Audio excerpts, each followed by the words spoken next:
much game that it's time for another unboxing. And today, I'm a knight of the Stronghold, because we have Cottage Garden by Stronghold Games. It's a game for 1 to 4 players. It plays about an hour. So let's see what's inside. Alright.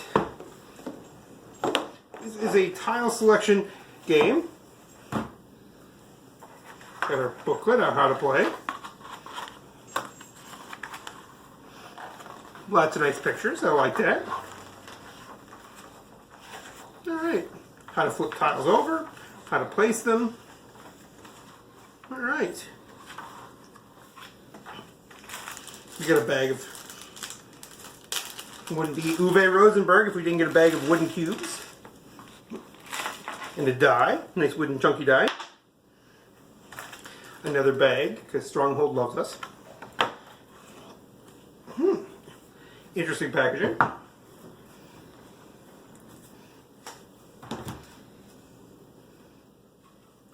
Tile selection board.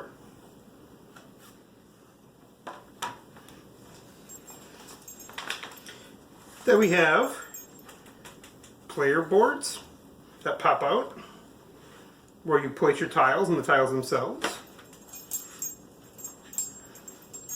You build a little wagon. That's awesome. More individual player boards. Yeah. And then little flower pots. Pretty interesting. I've heard really good things about this game. I can't wait to get into it. Looks fun. Good job, Stronghold.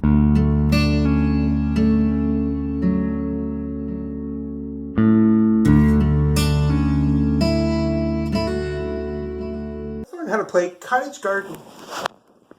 It's a very simple game that has 4 basic phases. The refilling phase, the planting phase, the scoring phase, and the gardener phase.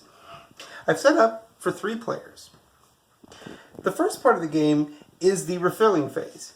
Here we're going to see wherever the gardener is, this is our gardener and he's also our turn tracker, how many things are here.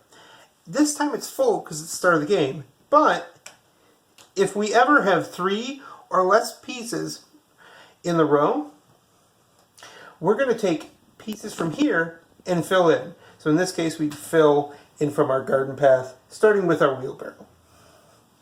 If there's 2 pieces missing, I can spend a cat and force it to refill in.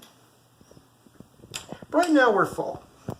So once we have our row full, we look and say, okay, which one do I want? I can choose a piece from this gardener row or a flower pot. I'm going to choose this piece. We can use the parasol to mark where I took it from if I want to choose that one or a different one. So I have this here, and I'm going to cover up here. Unlike other area games like this, you can cover up printed pieces. So I'll cover this one up, and then I have cats. I can use my cats to buy pieces like before, or to cover up area as my cat is on the hunt. So now I've filled in my board either with tiles or printed pieces. And this moves on to scoring. If a tile is ever full, I score for that tile. I score for flower pots or cloches. Cloches move the blue cubes. I have 2 cloches, so this gets 4 points. I can't split it up. It's either one moves or a different one moves. Flower pots, 1, 2, 3, not any you've covered.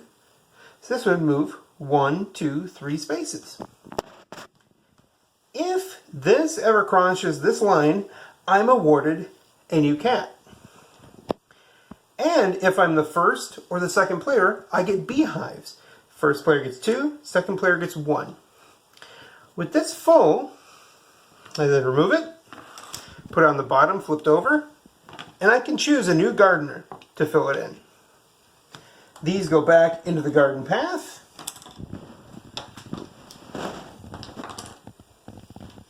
And now we move on to the last phase, the gardener. The gardener will move to the next space. So the next player can choose starting with the refilling phase. This person will go around and around and around until we get to this flipping one. For a 3-player game, this will move now to the 2. And we go around and around and around, continuing. When we finally get to the 6, that's the last round of the game. When we're at the 6, during the refilling phase, if you still have plots, you'll lose 2 points. This one will either move back 2, or this moves back 1 space. During that last phase, if you remove a plot, you no longer get a new one. If you have no plots, you no longer lose points. So we'll continue around till we finally get to here, and then the game ends. From there, we go to our final scoring. These will add up with wherever they are, either at the very end or somewhere in the middle, and ever many beehives you have. This gets you 2, this gets you 1. And the best gardener wins.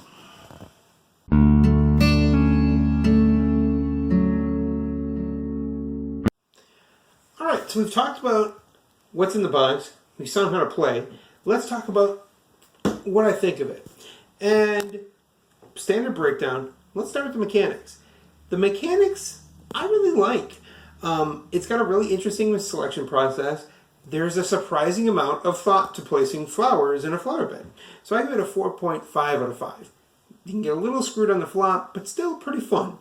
Theme, it's got a cute little wheelbarrow. And, there's cute little cats and stuff, so it does kind of feel like, it's like gardening on, like a Tuesday morning. So I give it a 5 out of 5. It feels fun. The rules, got a couple little things you can miss. Not too bad. Definitely something that you just have to pay attention. But I'm bad at paying attention. So I give it a 4.5 out of 5. Execution. My wife and I had a big, long discussion on this. I'm going to say I give it a 4.75 out of 5. Here's why. I love the pieces. Big, chunky cardboard. Great things. But I get annoyed with like the garden path. But my wife really loves it. So that's kind of the thing. It does take up extra space. It's hard to shuffle the tiles to get them truly random, but it is a lot of fun. And it does come in a nice box. Everything is good. So it's me being weird. Still fun. Overall, though, 94%. Fantastic game. Well worth your money. It's a fun thing. Plays in an hour. It's an honest hour, not something crazy. So well worth your time picking up. Stronghold Games knocked this one out of the park.